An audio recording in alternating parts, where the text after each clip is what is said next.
our final keynote of LambdaConf. How many of you would love to design your very own programming language, either in retirement or maybe if you're super lucky before? What? Get your hand. Okay.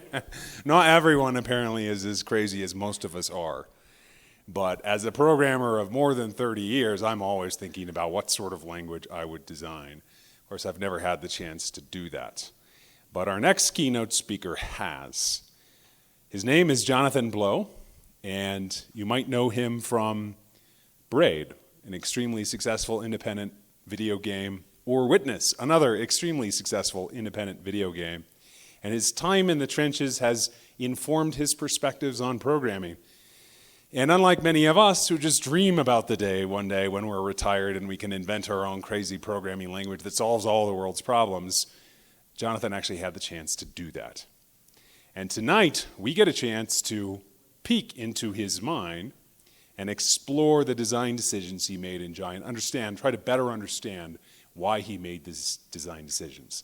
So this is going to be extremely exciting. In a moment, I'll ask you to clap and welcome him to the stage. But remember to stick around afterwards. There's going to be some closing remarks and, of course, a conference dinner. So don't run out when you see the final slide. Stick around. There's more to come. All right. Please help me welcome Jonathan Blow to the stage.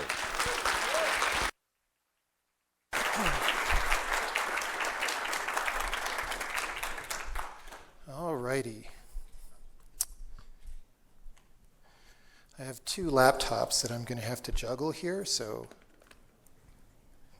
nobody in the room knew I was a juggler, I guess, but that's what's happening. All right, this one.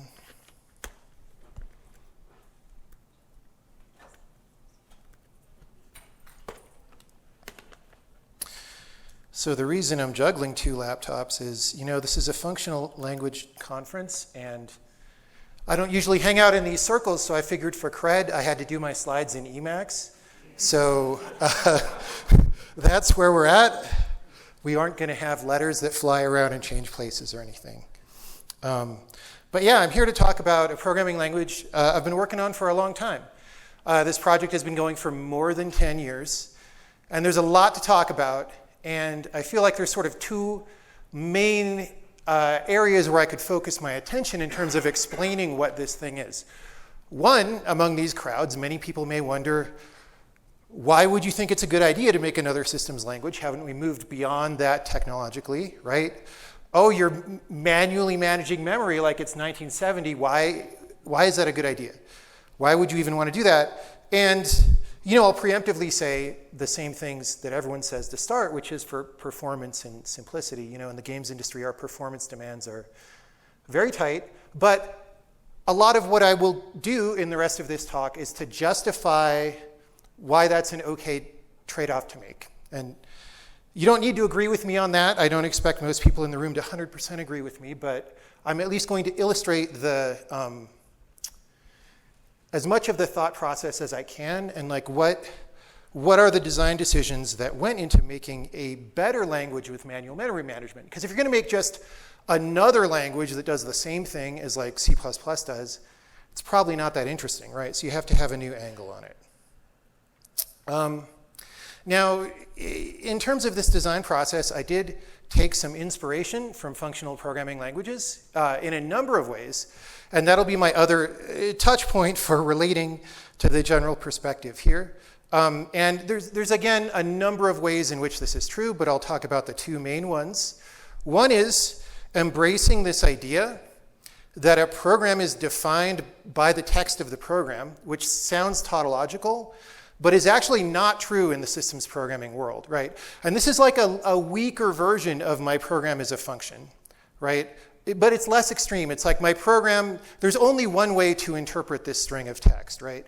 And the reason why I say this is not true in the systems programming world and not obvious is, those of you who know C or C++ know that you can't actually compile a C or C++ program without another programming language, right? Because it's broken into chunks and there's no specification of what those chunks are or how they relate to each other. So you have this thing like a makefile or a build process language or whatever to give meaning to the program, right? So the program is not complete in itself, right? And then that gets even more complicated as you go from operating system to operating system, and you need to write totally different build environments to like do the same things in different places. And then there's like, you know, crazy abstruse like linkers, embedded linker command languages that nobody knows exist anymore that become important. And before you know it, you're using like 5 programming languages just to make your programming language build. And if you like DSLs and stuff, you might be enthusiastic about having to use 5 programming languages. But for me, it's always been a pain in the butt. And so I want my program to be as well defined as possible, right? I want to be able to take it somewhere new and it just works, right? And then the second place that I'm going to use it as a touch point is this idea of code as data. You know, a lot of people, especially coming from the Lisp world, love to say like, code is just data, man. And it's a weird thing because on the one hand, literally nobody was ever confused by that, right? Like the abstraction of the Turing machine is like code is data, or even in the early days of actual modern computers, before we had programmable computers, you had hard-coded computers where you could like input parameters, and we had to invent the idea of interpreting data in this way that makes a process happen. So nobody was really ever confused about this, but I think the reason Lisp people are excited about it generally is because of macros, because they have more powerful macros than anybody else at the time or whatever, and you could manipulate a higher level version of data, right? That's what's really meant by code is just data. And so I'm going to go through some, for a systems language, very high levels of viewing your code as data. All right, so I'm going to just start demoing stuff. And you know, this project, I think of it as reality-based design in the sense that it's informed by my experience of building things in the past, and also you know, by the problems that I'm having from day to day and what we're working on right now. If we want to get a little volume from the HDMI, that would be great for mood. If we don't, that's fine too. But this is the current project that I'm working on. This is it's about a 300,000 line program. Depends if you count, you know, white space and comments or not. But that's equivalent to like a substantially larger C++ program because it's a higher level programming language. But it's a non-trivial program. This is a commercial quality video game. So I'm like this little guy, I can run around, I can like solve a puzzle by pulling things around, and you know, like these monsters attack each other and whatever. There's a ton of game mechanics in the game. I screwed up and died, I can undo. So there's like a whole bunch of game stuff, right? And then there's a whole bunch of other stuff that developers have, right? So like there's an editor in here, and I can go around the scene, right, and move stuff around and like scale things and copy paste them and undo all that.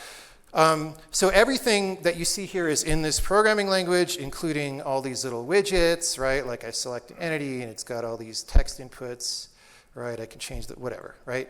So non-trivial project is the point that I'm trying to get across. And we'll keep coming back to it. Because we worked so hard on making it look nice, I'll just show a few more.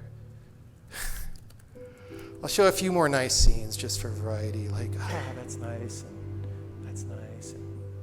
And, but yeah, basically it's a puzzle game. So it was great that we had a puzzle intro. Okay, so I'm just going to start talking about how this compiles and the crazy sort of architecture that I ended up with, which is not exactly where I started out. Where this project started out was this fundamental question: what are you going to do that's different from other systems languages? And one of my answers was, well, you know, I want to understand my program better, and the way that I want to do that is I want to have compile time execution, because if you have a lot of code running at compile time, you can use that code to understand your program in some way. And the question is like, what is that way? And the answer that we came up with is we have these things called workspaces, which is basically a separate container, right? You can think of it as a container in Unix land or something, but a programming language version of that, or like a module space or whatever your favorite terminology is. And inside that, you can compile separate programs, but they can see each other, right? Like little nested dolls or whatever. And the way that works in the modern version of the compiler is as soon as you compile anything, right? So, I might compile this program by saying, sorry for the Windows backslashes, but that's where we're at. Can you see? I wish the font were bigger, but it's fine. So if I do this, right, I'm just compiling the game. It took, 2.3 seconds.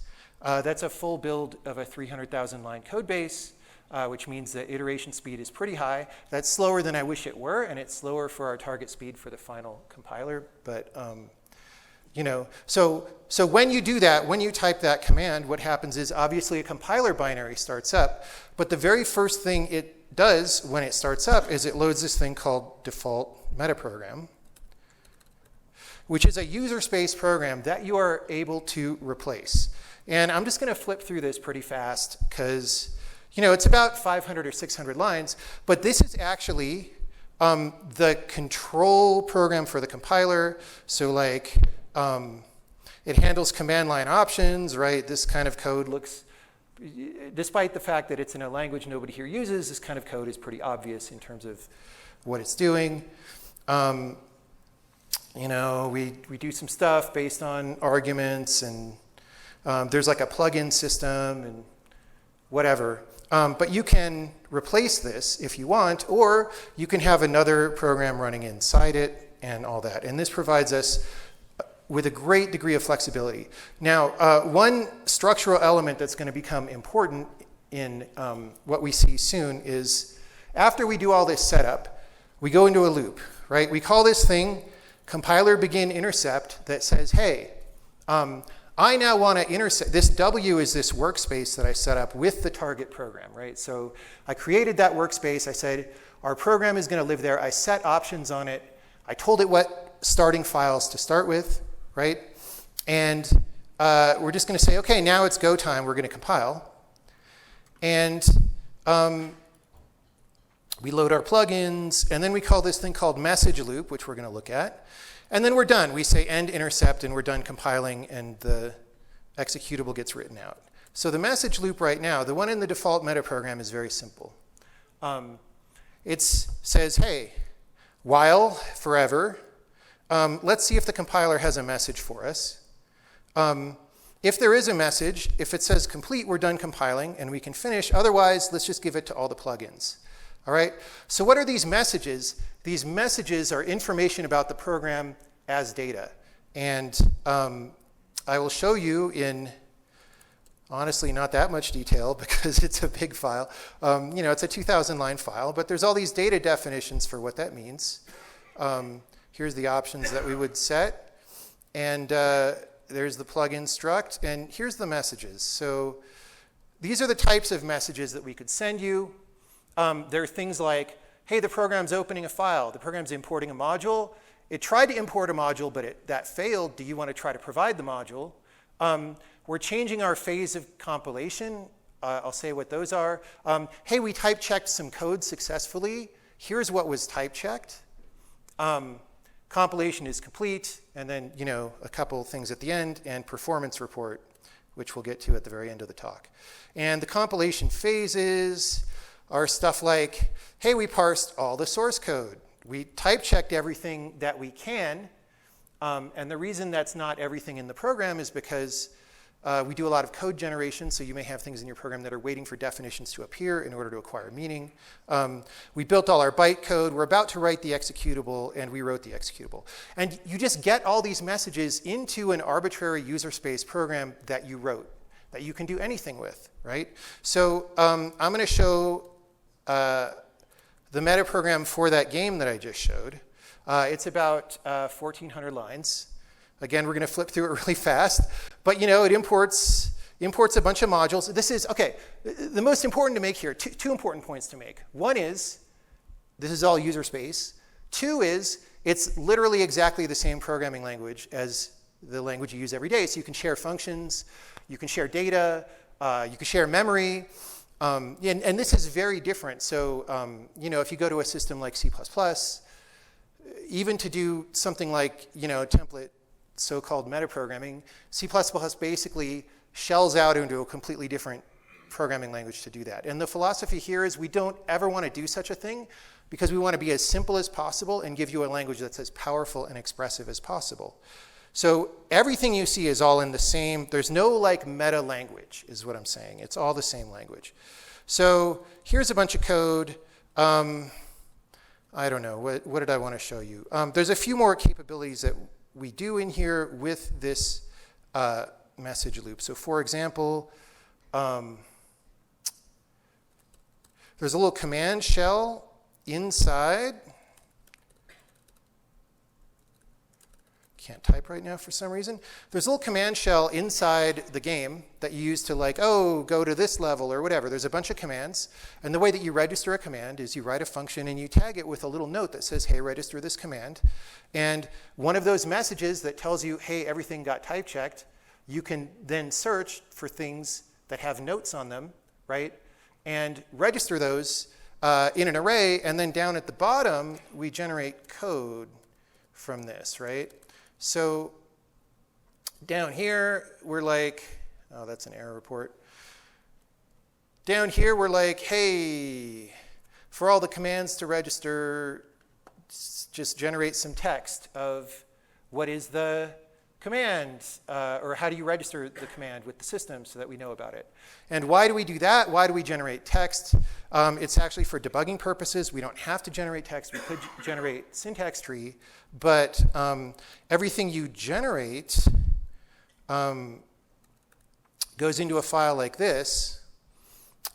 This is for key map, but it's actually the same. So if you're stepping into a systems program in a debugger, you want to be able to step into generated code, just like regular code. And so when we generate code, it goes somewhere like this. And when I compiled that game in 2 seconds that you saw, in addition to the 297,000 lines of static code, we generated about 3,000 lines of code as well and compiled that. I don't think I said this, but that's not an incremental build time. That is a full, clean rebuild. And the reason we don't do incremental builds at all, because I hate all the bugs that come with incremental builds. So, all right. So that's, I don't know. It's probably hard to make sense out of all these kind of details when you don't really know the language. And I'm sympathetic to that. So let's do some visual stuff. One of the things, one of the things I'm interested in the long term is just understanding code. We'll come back to this in a bit, but part of this has to do with this question of why do you think it's a good idea to do manual memory management? And part of my answer to that is, back when I was learning C and some other systems languages and had all these weird bugs, a big reason the bugs were so frustrating and difficult is I just didn't have visibility into what was going on. My program would behave weird and it would crash and I would sit there and have to debug it for a long time and not really, that debugging was a frustrating process because it's grasping for scraps of information in a very difficult way, which actually also describes my semester of CS60A at Berkeley programming in Scheme, which is not a manual memory management language. But it's approximately as horrible in terms of debugging once your programs get complicated. I hate them so much for making me do that. All right.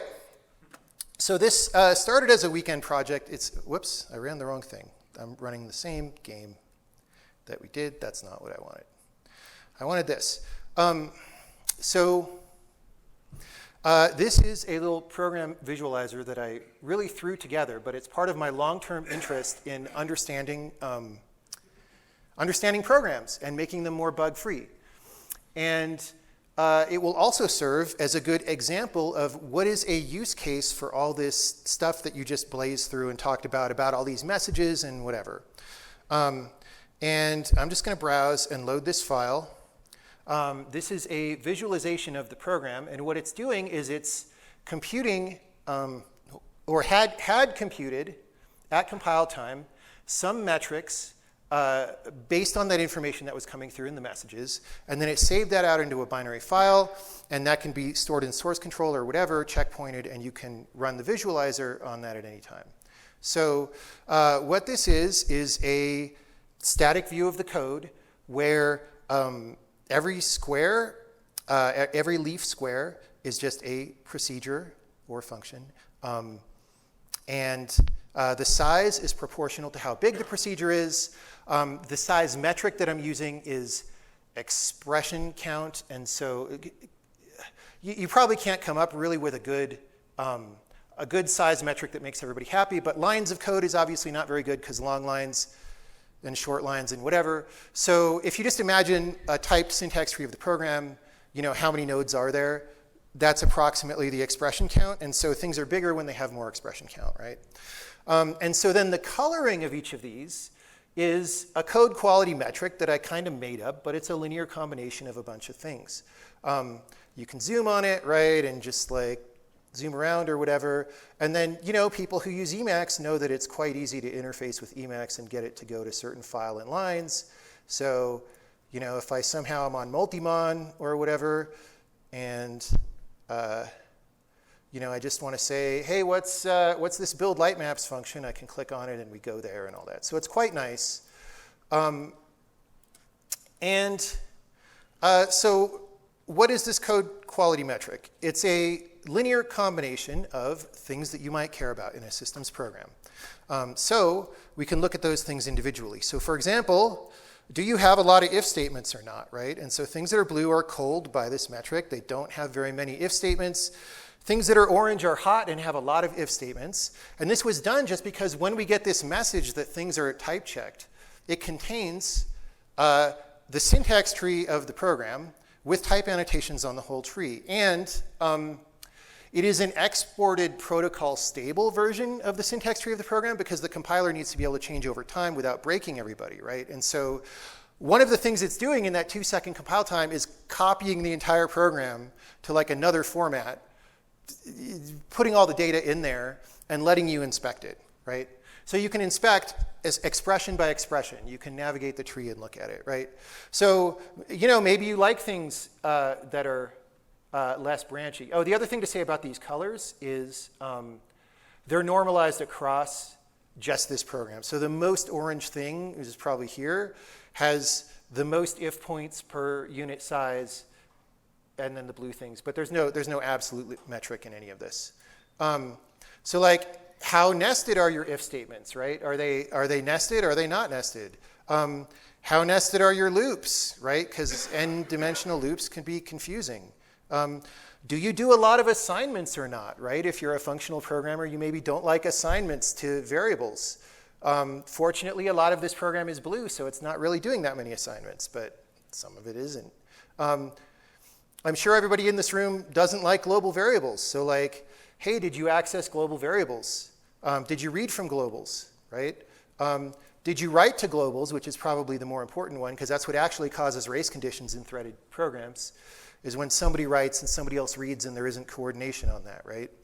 Although, things can be plenty confusing in other cases as well. So there's some really, right here, whatever this code is not that good about this. Okay, I wrote this code. It's fine.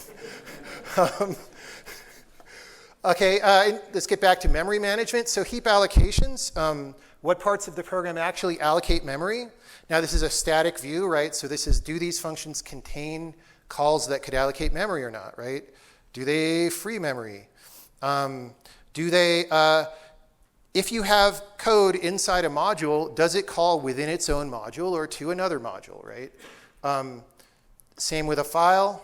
And this one's interesting. If you're calling a function, is that function known at compile time? Or if it's orange, it's like dynamic. It's what systems people would call a function pointer, right? But it's a function bound to a variable that you can't statically know what it is, right? So that's a lot of information to have about a program. And this is just sort of the metrics that we chose. There's a lot of stuff, other stuff you can do from this meta program, right? You can do error checking. You can do style checking. You can modify procedures and resubmit them and all that. So it's a really powerful mechanism. So let's look for a few more things. So over here, let's go back to the blend. So this is, again, just a linear combination of all those things weighted by how important I thought they were on the day when I did that. So I'm not saying this is the most important thing ever. But you might imagine that you have your own opinion about what things are more important, right? And because this is all, so the other thing to reemphasize at this point is, you know, in some systems where the compiler author decided that something like this is important, they might like work with you and like give you some tools to give you some introspection about what the compiler is doing. None of that was necessary here. All of this information already exists at user level, and we're just visualizing it. So this thing on the left is the main program. All these black rectangles over here are like module dependencies to like what's sort of our standard library. And you notice there's a lot of uniformity here among these rectangles, and these are all co-instances of polymorphic procedures. So there's bucket array. Where's hash table? We're going to talk about hash table later, so there it is. So, you know, this is like this function table add. I'll click on it so we can go look at it. You can't obviously tell that this is polymorphic if you don't know the language, but it is. And so for every type of hash table that you call this on, we generate a different copy of the function, right? And so there's a lot of copies of the same thing. And so suddenly I can visualize like how much is polymorphism costing me, at least in program size, right? So that's useful. And then another thing you might notice in terms of reining in enthusiasm over programming language features, there's some rectangle over here that's very conspicuous. It's like by far the biggest function in this program. And you know, I use prepping for talks like this as a way to like, you know, get work done. So I'm like, what is this? Why do we have this really big function? So I went and looked at it, and this was written by our summer intern last year. He's coming back to work for us again next week. So, you know, hey, Burke, how's it going? So this function, it looks normal. It doesn't even look that long. Like it's a couple hundred lines. I don't know, 300 lines. So what's going on? But what's actually going on in here is, you know, it has some sub-functions that it uses. That's not that surprising. Like this is another function definition. But actually this expand means that this is a macro, and this is also a macro, and this macro calls this macro a number of times. And then down here we call both of those a bunch of times. And so a macro expansion just like splats out the code, right? So there's like 50, 60, I don't know how many macro expansions in here.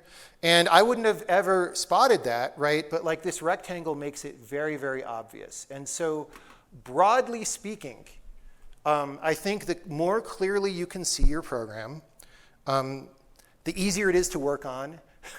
The less mysterious bugs are going to be when you find them because you just understand the current state of the code better. And the fewer bugs you're going to have in the first place because when you add new code, it's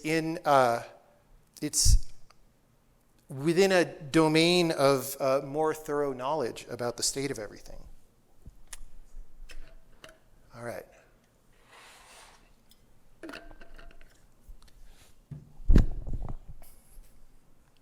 So I think,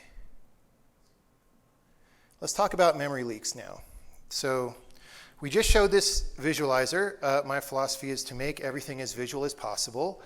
That includes common memory problems. Now, the design of this language eliminates, as many modern systems languages do, we eliminate a lot of the C, C++ problems by just having an array as a fundamental type, which like C doesn't really have exactly. So in a C program, you're always like dereferencing through a pointer that has an unknown end. And so reading out of bounds of an array is like very common, right? Whereas in modern systems languages, you generally pass a bounded array everywhere. You can get a runtime exception, if not a compile time exception, when you go out of bounds of array. This is no different. But the kind of memory problem that is more insidious and that the Rust people will be very anxious about is memory leaks, where you just like allocate some memory and forget to free it. Now, you also have memory leaks in garbage collected languages. We had a talk yesterday that started with an anecdote about a Node.js memory leak. The that there are enough of those that like people sell products because people search for it on the web all the time. So memory leak, common problem. Now, I have in the past paid for memory analysis tools for C++. And there's open source ones, and they have a few things in common.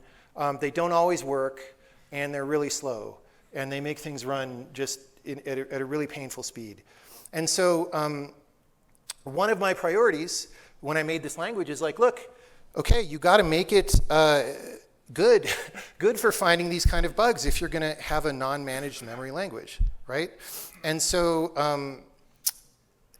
let's run the example first. Modules, basic examples. What's it called? Yeah.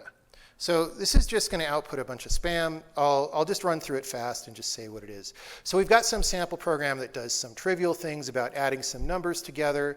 But while it's doing that, it's intentionally doing a bunch of stupid stuff with memory because this is a test of the memory usage system.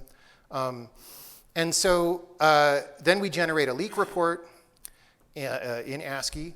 And hey, somebody leaked 64K, right? And whatever. And this is with vanilla settings. You can see main is calling like copy string, which is calling some alloc and whatever. All these functions would be familiar to anyone using the language. So there's nothing mysterious here. And then in this kind of report generation, it can get very verbose very fast. Sometimes you want to group allocations together. So like we have a ton of allocations, but they're all through mostly common pathways. And so instead of getting a massive spam report, we want to just aggregate things that I think of as related. And there's two ways to do that. There's things that have common leaves, right, and things that have common roots. So an example of pruning leaves here to make the report nicer is, look, we know that copy string is a function that allocates, right? Even though the implementation of copy string calls like 4 or 5 things to do that, we don't need to see all that. Like we know from here. And so when you ask for the report, you can just say prune everything below this function, right? Similarly, you can prune roots. So like, look, we know we're from main because in this language, your program starts in main. So I don't need to see that. So you can also set an option where you just prune out main or any arbitrary set of initial depths, right?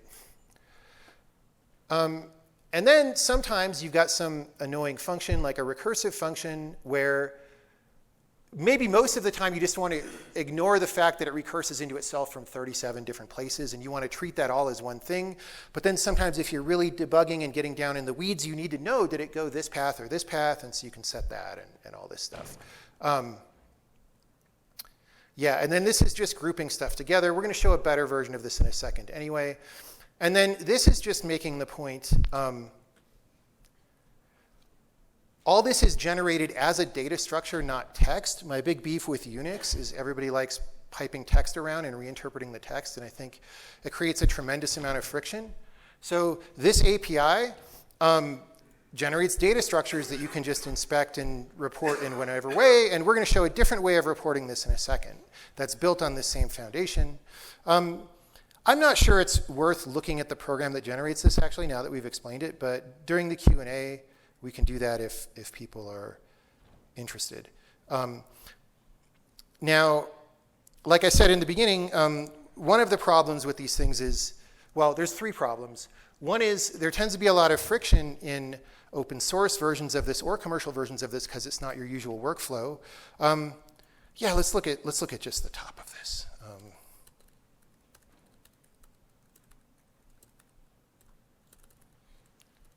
So the way that you turn this on is you just do this. You just say memory debugger is true. Basic is sort of the biggest or the most basic component of our standard library. It's a thing that like gives you print functions and some string functions and like some memory allocation and all that, right?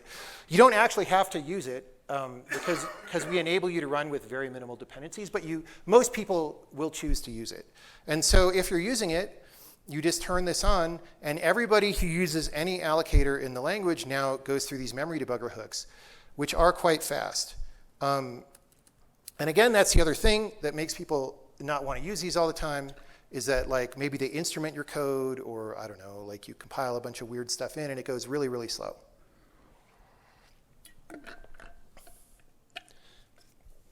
I come from video games, right? And video games, we do quite a lot of operations per every frame of the program. So here's what I'll do to demonstrate that this runs at a reasonable speed and has different ways to visualize the information. So this is the same program that I opened, to start with that like showed this thing. I've got another tab here called allocators. You go there and it tells you, hey, if you want to use this, nobody's using this right now. If you want to use it, just do this in your program, right? And I just compiled a version of that same game that does this. I didn't show the frame rate before, but the game would have been v-synced locked at 60 frames when I did this. Now it's 45, so we're taking a speed hit from this, but I can still play the game. Like, this is totally interactive, right? Okay, so what's happening while we're doing this? Well, we're getting a live report from that memory analysis tool every frame of how large is the current heap and what are all the specific allocations. And then these rectangles are allocations grouped together. Now you may notice that this number of how big the heap is actually going up over time. There's a little bit of noise, but it's clearly going up. And that means there's a memory leak. And it's a legit leak, because like I said, I like to use presentations like this to get some work done. And I hadn't run this tool in a little while. So you don't just have to look at a moving thing like this. You can just record the data. Every little rectangle here is a frame, and the orange thing are frames that are more hot in terms of memory activity. And you notice it's kind of getting more orange over time just because the heap is getting a little bigger, right? So I can stop that. I can scrub across all the frames about what's been going on. And like, let's say I wanted to debug this. I just pick a frame. I can inspect what is the call stacks that allocated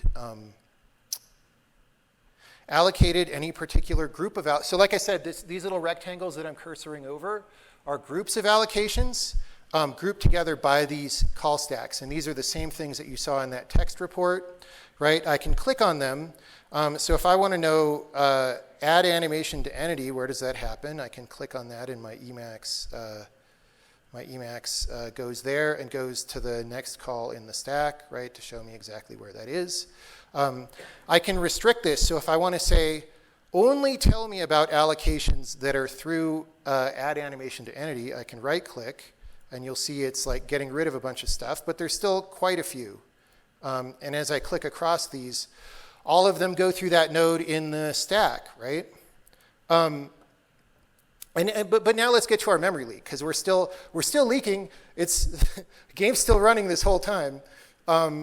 So what's going on? Well, so this top rectangle again is the whole heap, everything in memory. It's about 370 megabytes, right? And then down here is per frame, because there's a little one thing that you call to help the tool, aside from doing that import, is you just call a function that says it's the next frame now, right? And it uses that to know what's each frame.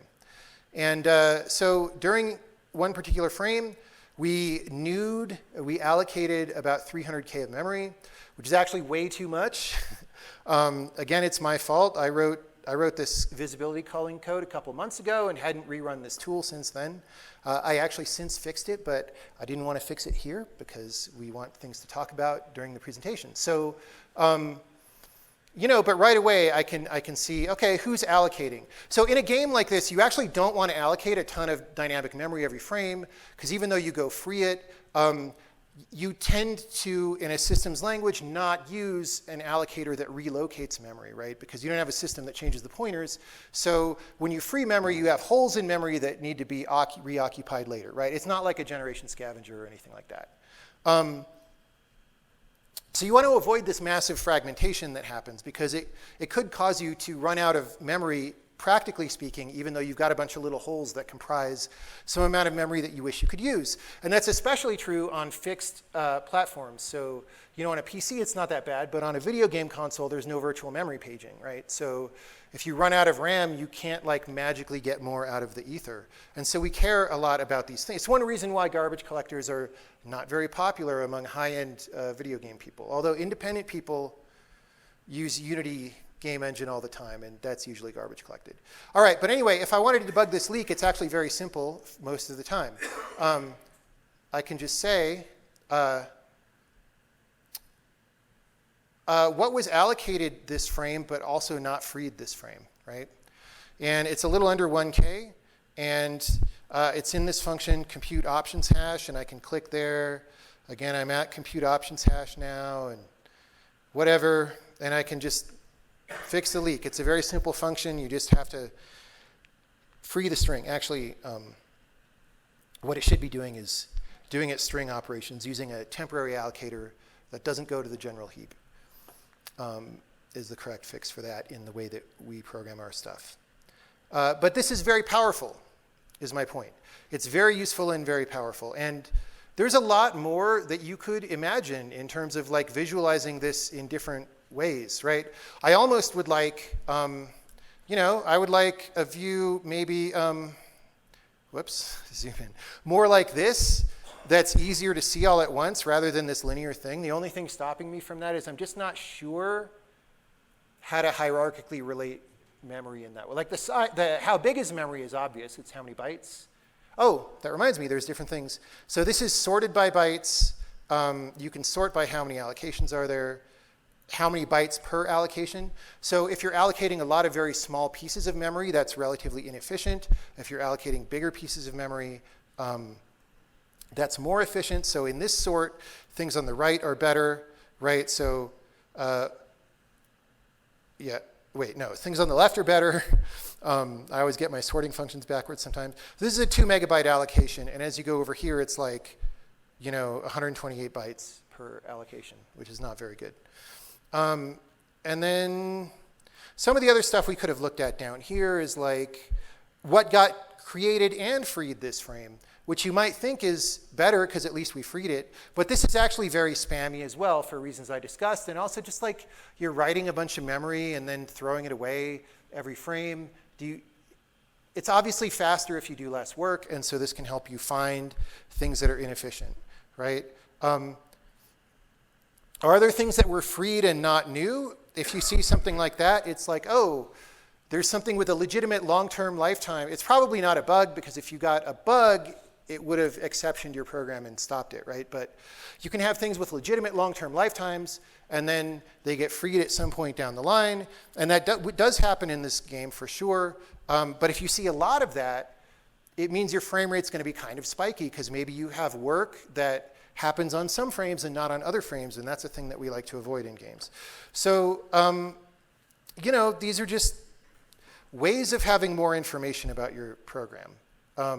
And my goal has been to build them into the system in a very low friction way so that everybody has access to them. Nobody has to pay for them, but also nobody has to use some weird low effort open source thing that nobody really cares about. And because I'm done suffering that pain. I've suffered so much through those things. All right, so we got one last thing that we could talk about, which is just, we care not just about performance during runtime, but also compile time, right? I mentioned that it takes about 2 seconds to compile this on this laptop. That's pretty fast compared to most systems. The goal of this system is to be fast, though, and so we're targeting being an order of magnitude faster in the end. That'll take some doing, but it is possible. But when you're not a compiler author, you're just someone writing a program, a question you might have is like, hey man, it's taking a long time these days to compile my program. What can I do about that? And there's a little module to turn on compiler performance report. So Here's our command line we did before to build the compiler, and I'm just going to add a dash perf on there. And it's going to take about the same amount of time. And it's going to give us, hopefully it's all in the scroll back. Yeah, it's going to give us a lot of text about what operations did the compiler do. And this is a work in progress, but it's already pretty useful. I already used it, again, prepping this talk to fix a problem that I didn't know about. So the first thing that we see here is the run report. I already mentioned before that a lot of the compiler's functionality is based on compile time execution. Compile time execution takes two forms. One is there's an external metaprogram, like I was saying. That runs in parallel with compilation, so for the most part, it doesn't really slow you down. But inside your own program, you can say, x equals the result of some compile time execution and bind that, right? And those obviously take some time, and you can't compile the program further until you know the value of that variable, right? So we tell you how long did all of those take together. In this case, 0.04 seconds. We spent 0.015 seconds, or 0.04, did I say that? 0.015 seconds inlining things, and 0.17 seconds actually generating the bytecode for functions. Most of our time is spent in type checking, actually. Or when we're unfortunate enough to use the LLVM backend, which we do to optimize right now, that takes a long time, regrettably long. But anyway, so this is a list serially of all the compile time executions that happened. It looks like a lot. Actually, two of these, the problem that I noticed is we actually have two different things that are going through and instrumenting a bunch of functions with profiling information that we use in a runtime profiler that I can show, again in Q&A if anyone cares. There's this one and this one. And so there's a ton of instances, because each time one of those sees a function it wants to insert profiling data in, it does a compile time execution. But then there's a bunch of others that have to do with regular things. OK, and then the other thing that's useful here, we don't have timestamps on this. I want to put them in. It's a little more involved to implement. But this is the polymorphism report, right? So like, how many times did you do a function call that potentially involved polymorphism? Because you could have overloading between a polymorphic and a non-polymorphic function that are bound to the same name. And you got to figure out what's the better match, right? How many times did we run the solver? And then how many times did that actually result in something that was the correct match? And then for every individual function, we talked about hash tables, so let's go. Here's the table add function that we looked at before. Wait, did I go past it? Table add. Here's the table add function, and here's where it is. You called it 515 times in the program. 427 of those used polymorphic variables that matched something that was previously generated, so they cost you the solve, but they don't generate more code, right? But then here's all the polymorphs that actually generated new code, right? And this is information that you could have put into that visualization before, but like I didn't somehow. So for each of these, you have like, OK, this was a hash table mapping from string to signed 64-bit, right? Here's a hash table mapping from a pointer to a material, where a material is just one of our data structures, to a bool, and so on. And so you just get like, here's all the things, right? And you get that for every function. And so if you see something crazy here, you can be like, oh, that's not good. I want to change that, right? And I mean, the polymorphism really does add up. Like, it's a powerful thing, but it costs you a lot, is all I would say. So you want to keep an eye on it and make sure it doesn't go crazy.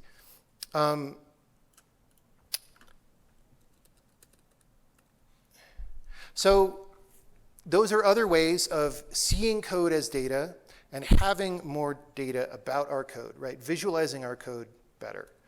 So I did all this.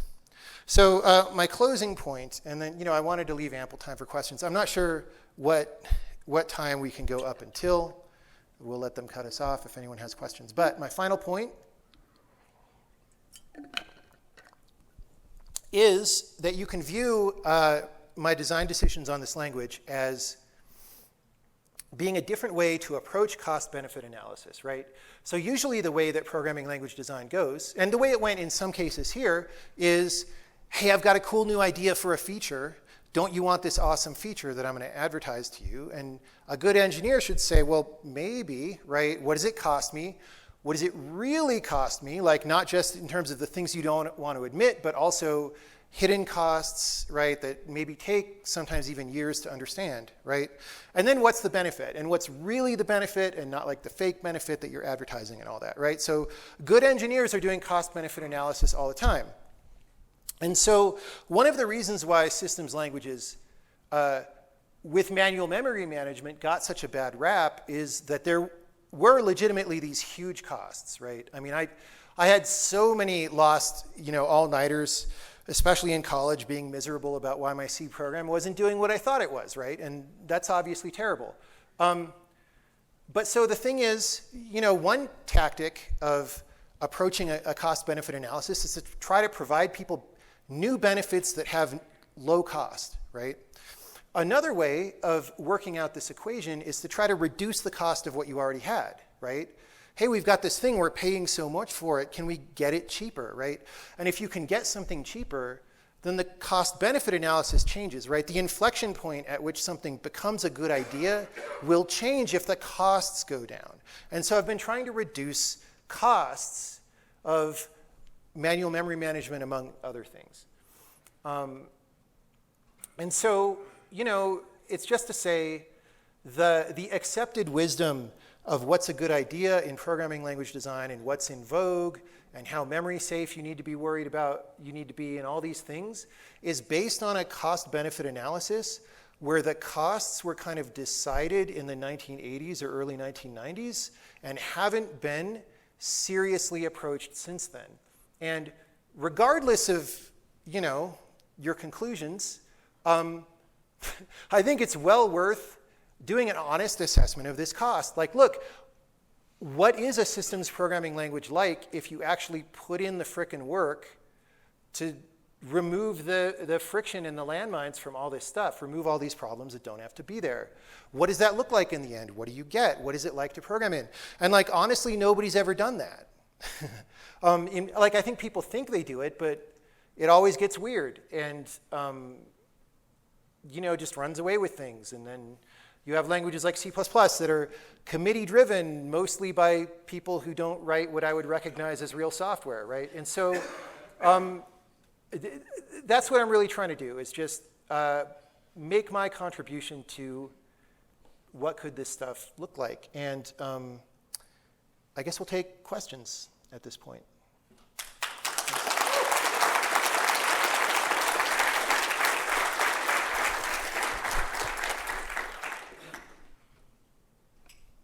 Do we have a roving mic? Great. So I like the way you're approaching the cost-benefit analysis and reevaluating things like memory management. But one of the things I haven't seen in a lot of the modern systems programming takes is reevaluating what it means to do some of the more esoteric things on the CPU or the GPU or things like that. And I find that they tend really like SIMD operations or getting access to the more what are modern features of the CPUs. It doesn't seem like modern systems programming is doing that much work improving the ergonomics of accessing those parts of the CPU. Do you have a thought on how you might address that? Are you thinking about that at all? This is one of the primary things that I worry about still, because it's even harder than you said, actually, right? So traditionally, if you want to use SIMD instructions in C or C++, or really any language, it all basically works the same. There's a set of functions called intrinsics that map more or less directly to assembly language operations, and those are provided to you, in some library, and you just call those, right? And there's nothing. You're basically kind of programming in assembly with a little bit of syntactic sugar, like you could use variables and stuff, right? But that has been the state of the art in doing that since the 1990s, I'm going to say. Like it hasn't, or whenever like Intel did the MMX instruction set, which I believe was late 90s, and maybe even before that. So the thing is, what I've been thinking about is like, can you provide, because I never really believe in a golden panacea that'll automatically compile down in all platforms to the right thing, right? And so it needs to be, so someone, I forget which talk it was in. It was in the talk about programming language power yesterday. The speaker said, one thing about power is it's not about being super high up in abstraction or super low down. It's about going where you need to go at the time you need to go and being able to do that relatively easily. So if you want to have lots of high-level expressivity, you can. But if you want to address very important details, you can, right? And I think that is what a successful solution would look like. The problem is, as we're trying to solve this, CPUs are becoming ever more heterogeneous. So you have, like, SIMD widths were uniformly growing for a while, and then, like, AVX 512 like kind of didn't work, and new CPUs don't even support it a lot of the time. And then you've got tensor cores, and like what should we be trying to address that with the same system? And so all I can say is like I'm actually having a meeting Thursday with somebody from one of these AI chip companies, and I'm just having conversations to try to figure it out. Like you could imagine some form of intrinsics where there's a bunch that you could use that are remappable, like 8 wide add is probably going to work everywhere, right? Maybe. And so maybe you can use a bunch of those, but then like if def in specific cases, I've yet to be convinced that that's really super solvable right now, but we're looking for the solution. Yeah.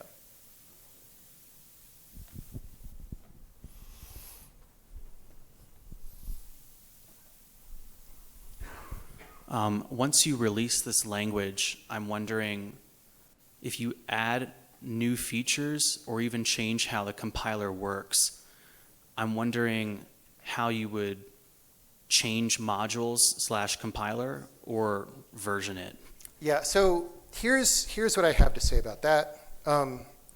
There's a bunch of sub-answers to this question depending on magnitude of the change, right? One thing that I don't like about C++, which was the primary language that I had to use before I made this, is its backward compatibility forever, and they make quite large decisions. And a lot of what C++ now is doing now is adding complexity to kind of but not completely fix bad decisions that were made in the past, right? And so it's like you end up in this thing where you keep heaping trash on a thing. Having some experience in graphics, I'm much more of a fan of the DirectX graphics API model, which was, hey, you made a game for DirectX 5, which is just an API with certain data structures and certain things, but graphics is evolving rapidly. So we're going to release DirectX 6, and it's similar, but it's not trying to be backwards compatible, and we'll support 5 for a long time, but at some point you explicitly make the jump, right? So that is the model for that. And then when it comes to modules and all this stuff, we have modules that we provide with the compiler, but you're free to copy them into your program at any time, and they work. And so you can essentially freeze one just by copying it locally into a subfolder. I'm very anti this whole like NPM thing that happened where all these web people like, not only is their program like not a mathematical object, it's like defined by things not even on their computer, like out in the world that might change at some point or go away. Like that's the worst possible reality. And so I think you want in source control, ideally everything that you're using. So if you're using a bunch of modules and you add a new one, hopefully you copy it locally at some point. And so as long as the core compiler is not changing radically, that all makes sense, right? Just to protect yourself against revisions of modules. And then for big compiler changes, like I say, I would like to do backward compatibility for simple things up to a point, and then some kind of breaking change. You still can use the old compiler if you want. And then the thing that is in the thesis but we haven't tested yet is all this metaprogramming capability that I showed. It's more than enough information to just rewrite your program. Oh, and one thing that I should really emphasize about all the stuff that I demoed is You know, sometimes you see systems where people had a visualizer or something and it worked by like, they parsed your program text themselves and looked at what all the functions are. And anytime you have a system like that, it either has to re-implement the entire compiler or it will get things wrong sometimes, right? Like, oh, you use this variable name and I thought it was this function, but it was this other function here, right? The reason that we pass these messages to you after they've gone through type checking is because to do type checking, you have to resolve all the identifiers, right? You have to expand all the macros, you have to do all this stuff. And so there is no ambiguity about what is referencing what with what syntax or anything, right? And so once there's no ambiguity, you can rewrite the program. And so the earliest version of the compiler actually just outputted C code, right, before we wrote our own bytecode. So it's relatively easy to transpile, relatively because the difficulty of transpiling often just depends on how close are the concepts of the target language to the source language, right? If there's things in the source language that are really hard to express in the target language, you might have to do a lot of shenanigans to make it work. But in successive, like, breaking revisions of one programming language, you would expect it not to be that crazy. And so the plan would be that we provide a metaprogram that'll just convert your code to the new thing if you want to use it. And the actual hard part of that is like not messing up the indentation and all that. And comments, and because comments aren't in those messages, and like, so you have to do some hybrid of looking at the text file, saying like, okay, I have semantics of code from this point to this point, and then let's paste in whatever was between that and the next thing, and we just haven't done that yet, but that's the plan. Yeah.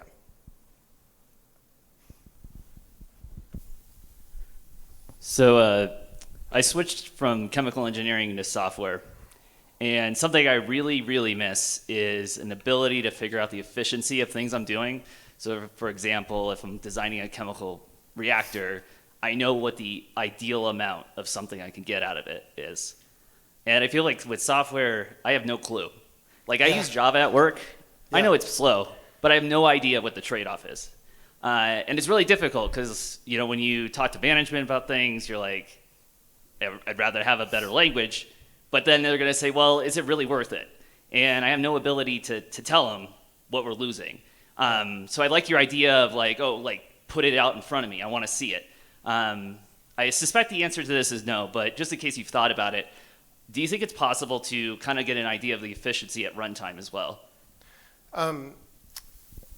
So relative to the way most programmers think, yes. So relative to the way most programmers in the world in the year 2025 think, if you just do a good job on cleaning up these visualizations that I showed, and like if things spike up really slow, I didn't show, so we have some other stuff. So I showed memory stuff, but there's some other stuff that we have built into the game that everybody gets. Well, one of them everybody gets. So like here's a CPU profiler. Remember when I showed all those compile time executions and it was like it's running this stuff? So this tells you how much time is being spent anywhere in the program, and so I can sort of cursor through and like hierarchically navigate this. And it's very convenient that it's on top of what I'm playing because I could actually play the game while this is going and see if I'm doing things that cause spikes or whatever, right? And then we have that for GPU as well, where you can sort of like freeze the frame and like what's happening on the GPU, right? Like we're drawing translucent things, it takes a millisecond, is that good or not? So up to that point, we provide all this information. Now the question, is 1.3 milliseconds too much time or not? What is the ideal time? The problem is just that depends very heavily on what exactly is the hardware you're running on, right? So let's go back to CPU for a minute because maybe more people are familiar with that. You know, what's your model of CPU and like what's the L1 cache size, right? And the answer to that question determines a lot of things.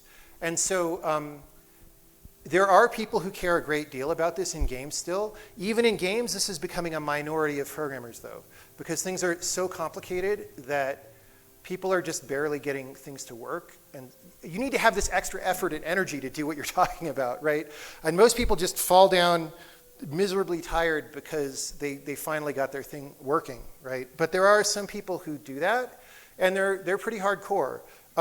That hasn't been my focus here just because that would involve creating tools that have a lot of specific knowledge about very different hardware. And to some degree, that would be duplicating things that already exist. So, if you go, for example, design a game for the Sony PlayStation 5, current one, they have a tool suite that is quite good at helping you answer this kind of question for that specific console. And there's a bunch of great visualizations and all. Like, the stuff that's in the games industry when you care about performance is so far beyond like what's in the public sector, nobody has any idea, right? And so those things already exist. So maybe you would enjoy game programming from that perspective, but it's also very hard. Wow, there's a lot of questions here. So I'll try to be might- faster in answers if that'll help. I don't know if we even that have might many more help. questions. We might take another like 2 questions and All let's. right. Could you expand a bit on ergonomics of allocations and allocation strategies in J? Yeah, so one of the things I was miserable about in C++ is, C++ has a heap allocate. You allocate things on the heap with malloc or new. That's like a global allocator. Modern systems programmers will tell you that's a bad idea. That's like a bad abstraction for a bunch of reasons. All your data gets tangled together regardless of lifetime and whatever, right? But also the thing that's not ergonomic about C++ is like, you kind of, if you want to intercept those calls and do something with them, it's actually really annoying and difficult and operating system dependent. And again, the tools break and they're slow and they're annoying. So what we do is,